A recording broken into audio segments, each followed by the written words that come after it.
Hello, good morning, and welcome to BYJU'S Exam Prep. Let's get started with the analysis of today's The Hindu Newspaper. These are the topics that we shall be discussing today, beginning with topic number 1. And if these sessions are of some help to you, let us know in the comment section, and do not forget to press the like button. That's the only fee that we charge from you for these sessions. Nearly 60 people have died in Manipur. Thousands have been displaced. A legislator was recently mobbed in Manipur. These are the images coming from Manipur. And what has happened in Manipur, we have discussed a couple of times in the past. But let me summarize this issue for you so that we can understand yesterday's update, yesterday's developments. If you look at Manipur, there is a valley and there are hills. Valley is dominated by the Métis. Hills are dominated by the tribals. For example, Kukis, Nagas. Valley is an area where the standard of living is slightly better than the hills, where there are some employment opportunities as well. Although only 10% of the land is there in the valley, but majority of the population resides in the valley. And if you look at the composition, out of 60 MLAs which are there in Manipur Legislative Assembly, 40 are sent by the valley, the remaining 20 are sent by the tribes or sent by the hilly areas.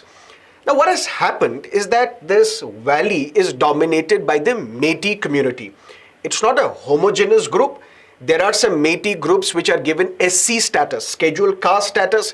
There are some Métis who have been given OBC status, but they are not scheduled tribes, designated scheduled tribes. And there was a long pending demand that Métis should also be included in the ST list. And this case was pending for a large number of years. Not just this, when we look at the tribal areas dominated by the tribal communities such as Kukis, such as Nagas, they sent 20 MLAs to the Legislative Assembly. But the majority of the land is belonging to the tribal communities, is there in the hilly areas. If you look at the religious composition as well, the valley, which is dominated by the Métis, significant population is of the Hindus, and there is a significant population of the Muslims as well. But when we look at the hills, majority of the tribals belong to the Christianity. What has happened? The Manipur High Court has directed the state government that you should consider including the Métis community in the list of the scheduled tribes and take this decision expeditiously and as quickly as possible, and should be taken a decision on this within a reasonable time frame of 4 weeks from the receipt of this order. So when we have given the order, expeditiously consider granting ST status to the Métis community, and this decision should be taken within 4 weeks of this order. And then there was a rally organized by the tribals protesting the inclusion, protesting the High Court order of including the Métis in the list of STs. And then unfortunately, there was violence between the two groups. Who started this violence? Who is the real beneficiary of all this violence? Let's not get into these political things, irrelevant for the examination. But what has also happened is that there are some steps which have been taken by the state governments, which some experts say contributed to this conflict between the tribals and non-tribals in Manipur. The current Chief Minister, Mr. N. Biren Singh, also belongs to the Métis community, the dominant community in Manipur. And according to some experts, he took some steps which were considered to be anti-tribals by the tribal community. One such step was eviction. Eviction means that the state government ordered that there are some people who have encroached into the government land, who have encroached into the reserved forests, and as such they should be evicted. So land encroachment should be stopped, eviction should be carried out. This was viewed by the tribals inhabiting the hills as some sort of an anti-tribal practice, deliberately depriving the tribals of their land. It was also viewed by the tribals that this is blatant disregard to the Supreme Court ruling as well, which says there can be no eviction without rehabilitation. Without rehabilitation, there can be no eviction, and this was viewed as an anti-tribal policy of the state government.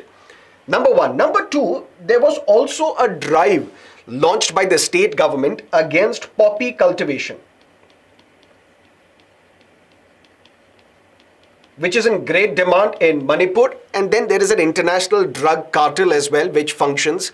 And there is a great involvement of the insurgent groups in Myanmar as well when it comes to the poppy cultivation. And this was also viewed as some sort of a tactic against the tribal communities residing in the hills. In fact, in the previous government, because previous government was also of Mr. N. Biren Singh, he had taken a lot of steps to try and bridge the gulf between the tribals and the non-tribals. In fact, he launched a campaign known as Go to Hills. Go to Hills campaign was launched by the Chief Minister. But this was also viewed as basically targeting Nagas. Nagas and Kukis, they are inhabiting the tribal areas, but Nagas and Kukis, they have their own share of animosity, they have their own history of conflict. And this Go to Hills campaign of the Chief Minister was viewed as some sort of an approach towards the Naga community, trying to get the benefit from the Naga community, excluding the Kukis.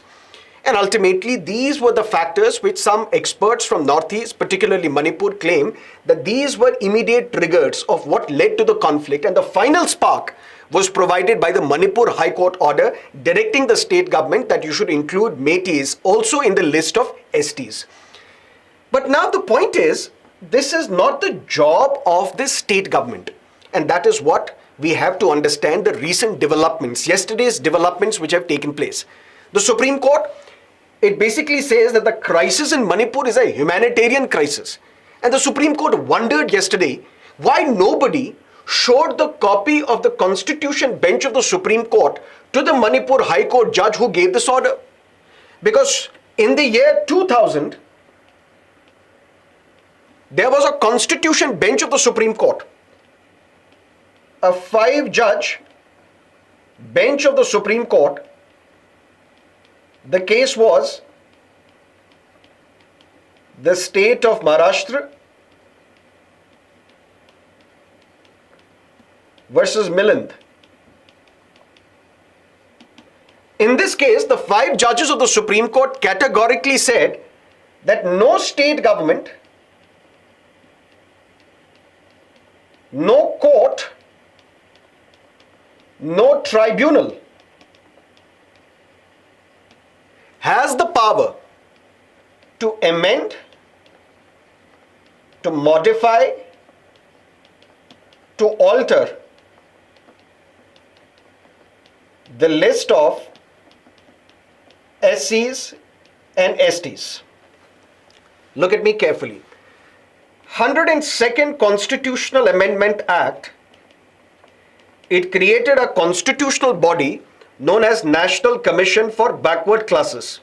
Previously, National Commission for Backward Classes was a statutory body. It was given a constitutional status because of 102nd Constitutional Amendment Act. And then 105th Constitutional Amendment Act, what it basically did, it gave the power to the states, it gave the power to the union territories that you can have your own list of socially and educationally backward classes of citizens. So states and union territories, they can have their own list of socially and educationally backward classes of citizens. But when it comes to SCs and STs, there is only one list. And who has the power to amend, to modify, to alter this list, to include more SCs or STs into this list, to remove some SCs and STs into this list? This is the power which is given to the president. But how president does this? Based on the law passed by the parliament. There is an order known as the Constitution SCs and STs Order of 1950. It is this order which talks about the list of SCs and STs. So if a community, for example, a Métis community, is to be included in this list of ST, for that a bill should be passed by the parliament.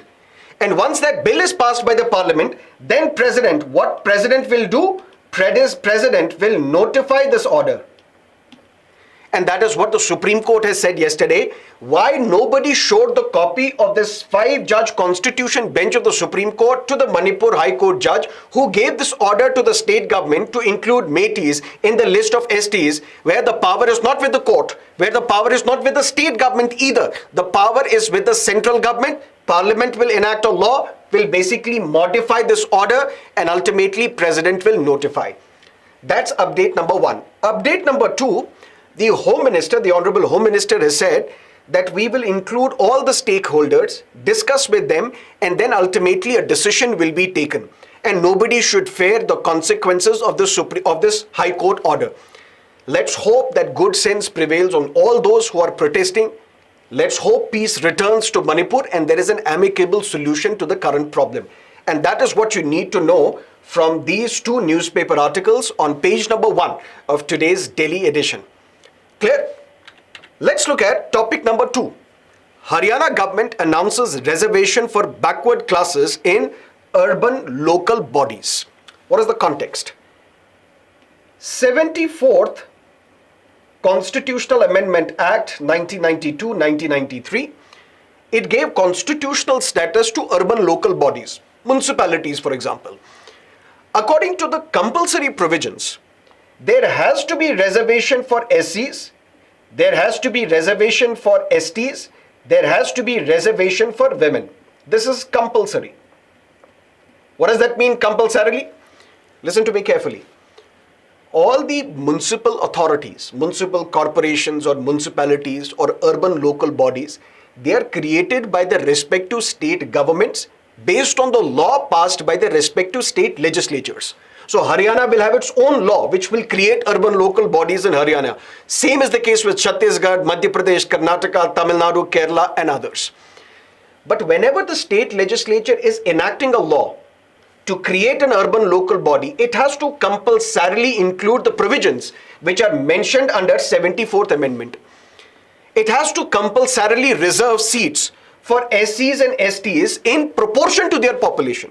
Whatever is the proportion of the population of SCs and STs, in proportion to that population, they have to reserve seats in urban local bodies. And not less than 1/3 seats shall be reserved for women. But what about other backward classes? What about OBCs? Can the state legislature, can the state government provide reservation in urban local bodies to the members of the other backward classes, to the members of the OBCs? Yes, for that they have to create a structure. But then there was a Supreme Court order. The year is 2021. In the case Vikas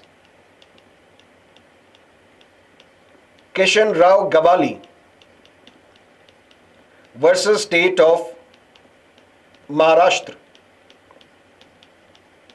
What the Supreme Court did, Supreme Court said a state cannot provide reservation to other backward classes in urban local bodies without satisfying a triple test. So every state government, if it has to provide reservation to other backward classes, it has to satisfy this triple test mandated by the Supreme Court in Vikas Kishan Rao Gawali case versus state of Maharashtra of 2021. And what is this triple test criteria? Number 1, the state government will have to constitute a commission. Commission is necessary. What this commission will do? Commission will inquire. Inquire into what? Backwardness of OBCs, implications of reservation as well. Sir, what does that mean? Number 1, if the state government wants to provide reservation to OBCs in urban local bodies, it has to satisfy the triple test mandated by the Supreme Court. Test number 1, the state government has to constitute a commission. What is the job of this commission? To inquire. Inquire into what? Whether these OBCs are adequately represented in urban local bodies or not. If they are not adequately represented, then can we provide them reservation? If we provide them reservation, what will be the implication of that reservation? Implication in the sense, if we provide them political reservation in urban local bodies, will it lead to their political empowerment or not? So first thing that the state government has to do, it has to constitute a commission. This commission will have to inquire into the nature of backwardness, whether these backward classes are represented in urban local bodies or not, and then the implication of that reservation as well. If we provide reservation, what will be the implication of that reservation on that other backward class? That's number one. And number two, what this commission has to do, it has to provide for, it has to recommend proportion of reservation. If you have inquired that these members of the other backward classes, they are not adequately represented in urban local bodies, and to make them politically empowered, we have to provide them reservation, then you also specify what is the proportion of reservation that you want to give to the OBCs. And third, reservation for SCs, STs and OBCs put together shall not exceed 50%. Unless and until this triple test, which is mandated by the Supreme Court, is not followed, the state government cannot provide reservation to other backward classes in urban local bodies. And that was precisely the reason why Allahabad High Court last year struck down the reservation for OBCs in Uttar Pradesh urban local bodies, because this triple test, which was mandated by the Supreme Court, was not followed by the state of Uttar Pradesh. Then the state of Uttar Pradesh followed this triple test, set up a commission, and ultimately elections were held in urban local bodies in Uttar Pradesh. And now what Haryana has also done, it has followed this triple test. It has set up a commission headed by former judge Mr. Darshan Singh to inquire into the nature of backwardness of urban local bodies, and then the implications. If we provide them reservation, what will be the implications of that reservation?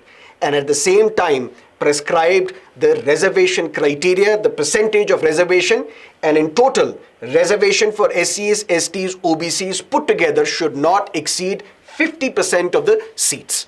That is what you need to know regarding this topic. Haryana government announces reservation for backward classes in urban local bodies.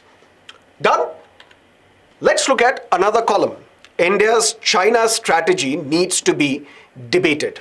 This is written by Dr. Shashi Tharoor and a student from Kirori Mal College, written by a politician belonging to the opposition political party.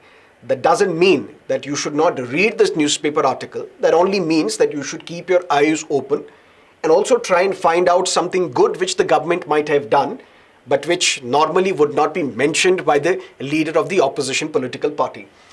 But be that as it may, let's look at China. And we have discussed China yesterday as well. China, for example, it claims the entire Arunachal Pradesh, they claim is their part. And they claim it is part of South Tibet. And recently what has happened, China has renamed some 11 areas in Arunachal Pradesh, which Dr. Shashi Tharoor calls nomenclatural aggression. That's number one. Number two, something has happened. Depsang. The year was 2013. What happened? Indian Army was patrolling Y Junction, an area in Depsang. If you look at Ladakh, there is a line of actual control which separates India from China. Although Aksai Chin area is the legitimate part of India, which China has to give up today, tomorrow, or day after. But the point is, when we look at the line of actual control, in Ladakh area, there is an area known as Depsang. And then in this area, there is an area known as Y Junction. And in this area, Indian Army used to patrol this area. The People's Liberation Army from China, what they did, they entered this area and stopped the patrol of Indian Army at this Y Junction, and ultimately led to a clash. It was a UPA government then, headed by the Congress party. The current governor of Arunachal Pradesh, he was the Northern Army commander at that time. And the current External Affairs Minister, Mr. S. J. Shankar, he was the Indian ambassador to China at that point in time. And what happened after this Depsang crisis in 2013? The Indian Army launched a counter operation on the Chumar side, on the Chinese side. And ultimately, when China realized that we have entered the Indian territory and India has entered our territory on the Chumar side, ultimately China is very conscious of its image in the domestic area. There was deliberation, there was dialogue, there was discussion between the two countries, and ultimately status quo was restored. Status quo was restored in the sense that Indian Army also withdrew from the Chumar side and the People's Liberation Army also withdrew from the Y junction. Ultimately, status quo was restored. But the same Y junction has now been blocked by China, according to various experts, since 2020. 2020, if you recall, major crisis broke out between the Indian side and the Chinese side along the line of actual control in China. And there was this crisis which even today has not been resolved. And there has been accusations by the opposition and others, by activists, that Indian government is not coming clean on what exactly is going on along the line of actual control between India and China. And what happened then? There were crises in Galwan Valley, where there was a physical fist fight between the two armies, China and India, which led to the martyrdom of some army jawans from the Indian side, which led to the killing of many Chinese army personnel as well. So there was crisis in Galwan. There was crisis in Depsang again. The same Y junction was blocked. Again at Demchok. Again at Gogra Hot Springs. Again at Pangong So Lake. Now, what has happened? There has been a lot of talks between India and China, but even then the situation has not stabilized. Status quo has not been restored. When it comes to Galwan, when it comes to Gogra, Hot Springs and Pangong Se, there has been what is known as disengagement. Disengagement which leads to the creation of buffer zones. What is this disengagement? What is this creation of buffer zones? Let's say, for example, this is the line of actual control. This is the Indian side. This is the Chinese side. There are some activists who say, there are some reports as well which say, for example, Sushant Singh is one of the senior fellow of Center for Policy and Research, which is a New Delhi-based think tank. Sushant Singh writes that there were some areas which were patrolled by India, and now this area has been converted into a buffer zone. Buffer zone in the sense that India will not patrol this area, China will also not patrol this area. But the point is, this area was Indian territory, and now we cannot claim this territory because we have disengaged from this area. According to various writers, they say that there are lots and lots of areas. For example, 26 out of 65 patrolling points in eastern Ladakh, India has lost access to these areas. And we don't know what is the current magnitude of this problem. Sushant Singh also writes that Miss Lisa Curtis, a high-ranking official of the United States government, she says that maybe the central government in India does not want to depict the true picture of the Chinese aggressions into the line of actual control, because if the full picture is known, then this will provide fodder to convince the public in India that the government is inactive or the government is incompetent, not competent enough to deal with this crisis. So we don't know what is the real magnitude of the problem that is faced along the line of actual control. And in fact, China is engaging with India, although these talks have not been proven conclusive or better. But China is engaging with India on Galwan, on Gogra, on Pangong, but China has even refused to accept that there is a problem in Depsang and Demchok. That is why Dr. Shashi Tharoor says that there is an urgent need to debate India's Chinese strategy. Something which happened in 1962. There was a war between India and China. But in 1962, Dr. Shashi Tharoor says the then Prime Minister, Mr. Nehru, even took Parliament into confidence and debated what is happening along the line of actual control. But the same thing is not happening in India right now, and that is why we need Parliament to debate exactly what is the magnitude of the problem that we are facing along the line of actual control. Not just this, something else. When we look at China, China is an expansionist territory, which we have discussed yesterday. But China is also very, very conscious of its image in the domestic politics. China is not a democracy. China is a one-party government. But even then, they care of the domestic sentiment, domestic public opinion that is generated in China. And right now, what the Chinese authorities are doing, they are trying to project a picture where they are now the custodians of the global world order. Look what China has done and tried to engage Saudi Arabia and Iran, the sworn enemies of each other, and brought them on the negotiating table. China is actively pursuing, according to China, that there should be an end to the war between Russia and Ukraine.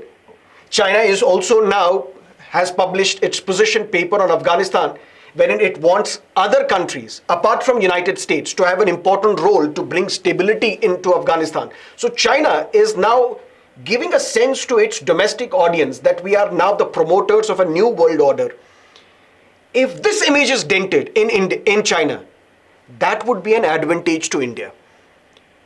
But how would that advantage come? Dr. Shashi Tharoor says the government is not even forcefully raising this issue with China. Dr. Shashi Tharoor says, the Indian Prime Minister says, nobody came to the Indian territory, nobody left. Which basically means that the territory which we have lost, it's basically not our territory. So we need to play on this conscience of the public opinion in China and try to pressurize China to give up its claims on the legitimate concerns of India. Why is it that India is not forcefully raising these Chinese aggressions? For that, Dr. Shashi Tharoor cites Happy Mon Jacob. Happy Mon Jacob, who teaches political science, international relations at Jawaharlal Nehru University, JNU in Delhi. He gives some reasons why India is not so forceful when it comes to China, where India is very forceful when it comes to Pakistan, for example. There was an Uri attack in Uri, which led to the surgical strikes across the line of control. There was a Balakot strike in 2019 after the problems that we faced between India and Pakistan. So on Pakistan, India has taken a great stand, launched surgical strikes and catering to the domestic audience as well. But on China, this strategy is missing. Why? Number one, Mr. Happy Mon Jacob says there is growing power differential between the two countries. China is a global power. India is not matching up to that power. These are not my words. These are the words of Dr. Happy Mon Jacob. Number one. Number two, there is also uncertainty as to how the global world powers will react if there is a conflict, if there is a war between India and China. How will United States, how will Europe, how will other countries, how will Russia react? Because there was a time when there was a war between India and Pakistan in 1971. It was almost certain that United States Navy is going to help Pakistan. But at that time, the Russian fleet came into the Indian Ocean and blocked, or in a sense, gave a sense that Russia is on the Indian side. What will be the response of the global world powers if there is a conflict between India and China? There lies the uncertainty. That is why the government of India, according to Happy Mon Jacob, is not vociferously raising the Chinese aggressions, these issues. And there is always a danger of a two-front war. Two-front war, where if there is a war between India and China, maybe Pakistan will open another front. And now we have to grapple with two enemies on two different sides. Pakistan on one side, China on another side. That's another problem. And then there is a problem of Indian business interests as well. There is growing trade dependence of India on China, which is now crossing $100 billion as well. All these reasons put together gives a sense to the author, gives a sense to Happy Mon Jacob as well. That is why on China, Indian approach is different from its approach vis-a-vis Pakistan. But what Dr. Shashi Tharoor says, there is an urgent need to discuss India's China strategy, that too in the parliament, just like we did in 1962 at the peak of India-China war. And that is what you need to know from this column. Done? Great. Now let's look at another column, the lack of a drug recall law in India. 2022, World Health Organization linked a made in India cough syrup with acute kidney failure, which led to the death of 70 children in Gambia.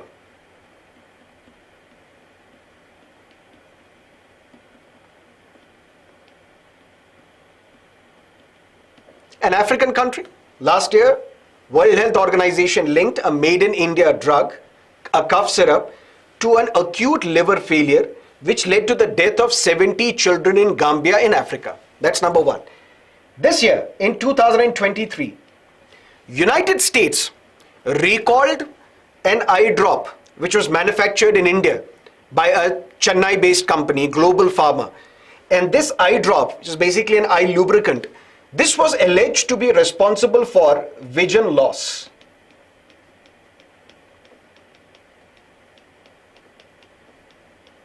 US recalled these eye drops, eye lubricants, which they alleged are responsible for the loss of vision. This happened this year. And in April, something else happened. What happened? Abbott, which is a pharmaceutical company, it issued a public notice.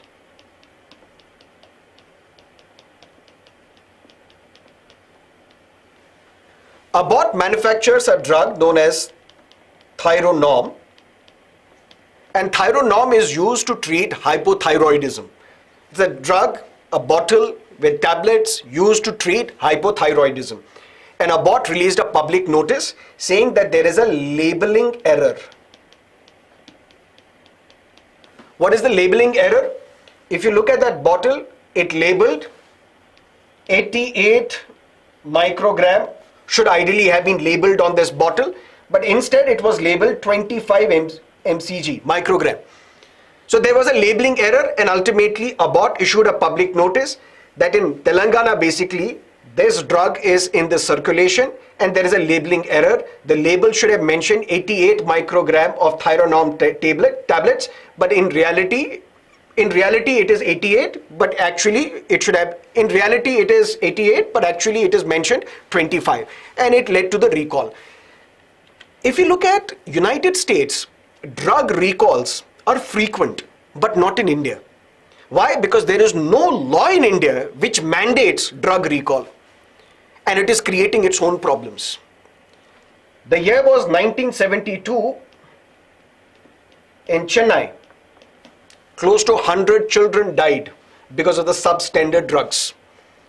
Not just this, 1986 in Mumbai, deaths again. 1988 in Bihar, deaths due to substandard medicines. 1998 again in Gurugram, which led to the death of 33 children. And as recent as 2019 in Jammu,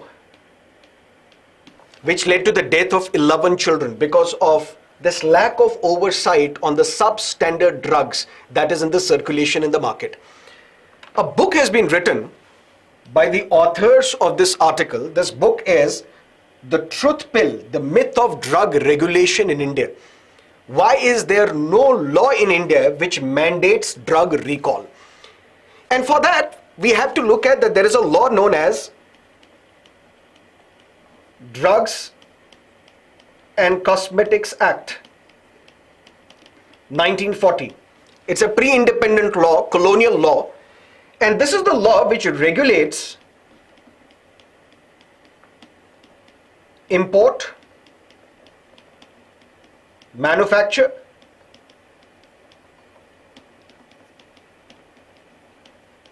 and the distribution of drugs. And this law does not talk about drug recall if there is a labeling error, if there is a mismatch, if there is a manufacturing issue. This law is silent on drug recall. In fact, efforts were made. It's not that efforts were never made. Efforts were made to have some sort of a drug recall law in India. This happened in 1976 when there was a drugs consultative committee which consists of all the drug controllers of different states and union territories. Ultimately, they tried to have a drug recall law or regulation in India. Didn't happen. Efforts were made again in 1989, in 96, 98, 2004, 2007, 2011, 2016, 2018, 2019, but no such law was passed. In fact, in 2012, some guidelines were issued by an organization known as Central Drug Standard Organization. But these guidelines are not enforceable. These guidelines are not mandatory. It does not have the force of the law, which basically means, long story short, there is no such law which enables recall of drugs in India. But then what is the reason? What is the reason why do we have no drug recall law in India? According to these writers, there are three reasons. Reason number one is basically an allegation. Whether that is true or not, I don't know, but that's an allegation written by these authors. According to these writers, they say policymakers in India, their ultimate job is to protect the interests of the pharma companies, ignoring public health. In India, the pharma industry is massive. The companies in India, the pharma companies in India, they manufacture drugs and export drugs to 200 countries. In fact, the turnover of the pharma companies in India is estimated to be at $50 billion US. So the policymakers, the drug controllers, their ultimate objective is to protect the interest of the pharma companies, ignoring public health. That's reason number one. Reason number two, no centralization, which means there is a need for centralization. And what do we mean by no centralization? Every state has its own drug controller. Every union territory has its own drug controller. And at the central level, we have another drug controller. But the point is, if a drug has been manufactured in Tamil Nadu, for example, this will not be only consumed in Tamil Nadu, this will travel to Karnataka as well, this will travel to Andhra Pradesh as well, this will travel to other states as well. So what we do not need this segregation of these authorities. We need centralization of the authority so that there is one central authority which can inspect these manufacturing factories, which can inspect these sites and which can regulate the drug control mechanism in India. That is another problem. And the third bigger problem is, Abbott, for example, issued a public notice that Thyronorm drug, which is used to treat hypothyroidism, there is a labeling error. What it led to? Awareness in the society. When it leads to awareness in the society, it is good. But the point is, if there is a mandatory drug recall law in India, look at what will happen. Every now and then you will see the newspapers flooded with these notices that we have recalled this drug, we have recalled that drug, we have recalled that another drug, there is a labeling error in another drug, this will cause acute kidney failure and as such we have recalled. There will be general awareness created in the society. And now people like you and me, we will start debating the state of affairs of our pharma companies. Every now and then we see these drug recall notices in the newspapers. That means there is something wrong with our pharma companies. That is third reason why we do not have a mandatory drug recall law in India. But as they say, sunlight is the best disinfectant. How this drug regulator approves new drugs, how this drug regulator inspects the manufacturing plants, and what punishment is given by this drug regulator to those wrongdoers. All this should be in public domain. When all of this is in public domain, then we will see the standard of drugs in India will enhance. You might have also heard in your day-to-day normal conversations that you might be having with your family members or friends that this is a drug which I have bought from a foreign country, let's say Europe or even Gulf or United States, and the same drug, if it is manufactured by an Indian company, you will see the efficacy varies. This drug, if you will consume, it will not have much impact, but the drug that you have imported from the foreign country, it will have much better efficacy because there is better regulation on the kind of the manufacturing processes that are involved, which is unfortunately absent in India. The government's own data tells us that if we look at Gujarat, if we look at Maharashtra, if we look at Kerala, some of the samples which were collected for testing, 7,500 samples failed the quality test. 7,500 samples, not a joke, failed the quality tests. And that needs awareness in the society, and that basically needs a strong drug recall law, which basically means the colonial law, the Drugs and the Cosmetics Act of 1940 needs to be repealed, and a new law which meets our current requirements should be enacted. That is what you need to know from this column. Let's look at topic number 5. Sanjay Kumar Mishra won't continue as ED chief beyond November, Centre tells the Supreme Court. Enforcement Directorate was previously known as Enforcement Unit when it was established in 1956. Very next year, in 1957, this enforcement unit was renamed as the Directorate of Enforcement, which is ED. Initially, this enforcement unit was under Department of Economic Affairs, which is under Ministry of Finance. Now this ED is under Department of Revenue,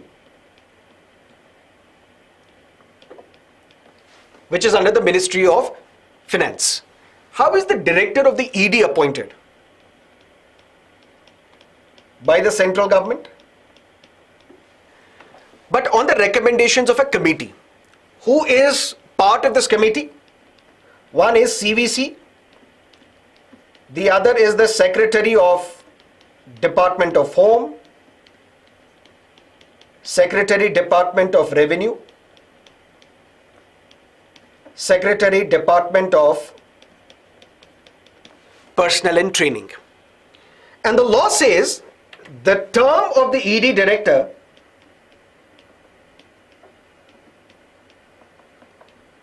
shall not be less than 2 years. Shall not be less than 2 years.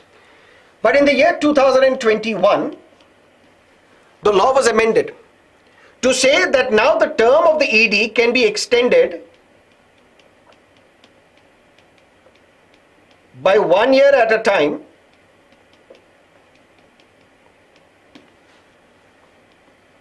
for 3 more years, so that the total term is 5 years. But you can't extend this term randomly. This committee, which is responsible for recommending names to the central government, this committee has to say in writing that it is in public interest to extend the term of the ED director. Now, what is the issue? ED director, the law says the term of the ED director should not be less than 2 years. Done? The law was amended. Now the term of the ED can be extended by 1 more year, then 1 more year, then 1 more year. That means for total of 3 more years, which means 3 years plus 2 years, the total term will be 5 years. But whenever you have to extend the term of the ED director, this committee will have to give it in writing that we are extending the term, or we are recommending extension of the term of the ED director because it is in public interest. Mr. Sanjay Kumar Mishra, he was given an extension of 1 year. Then matter went to the Supreme Court saying, how can the government have the same officer and his term is extended? You should put a break on this. The Supreme Court ordered the central government that you should not now extend the term. The government extended the term another time. And ultimately the Supreme Court was furious. Now the Supreme Court is asking, what are you doing? And now the government is saying that the term of the ED director, he won't continue beyond November. We will not give him any further extension. But we gave him extension because it was in public interest. Why? Because the FATF, which is the Financial Action Task Force, which is a global organization which tries to see whether the country has a strict anti-money laundering laws or not, whether the country has strict governing mechanisms so that the money is not used for terror financing. And since FATF is conducting a review of India this year, that is why we needed ED director to continue in his office. Why? Because the ED is responsible for investigating economic crimes, looking at the violation of foreign exchange laws to prevent money laundering in India. And that is why now the government has said we will not give him another extension beyond November when his term would be over. These were the 5 topics that we had to discuss today. Now there are 2 questions for your mains examination. There is an urgent need to replace the colonial era Drugs and Cosmetics Act 1940. Justify. Reservations of electoral seats is an effective tool to safeguard the interests of the weaker sections of the society. Comment in 250 words. That is it from our newspaper analysis for today. See you again tomorrow with another discussion on the daily Hindu newspaper analysis. And if you have liked the session, do not exit without pressing the like button. Thank you so much for staying with us. Have a great day ahead. Bye-bye.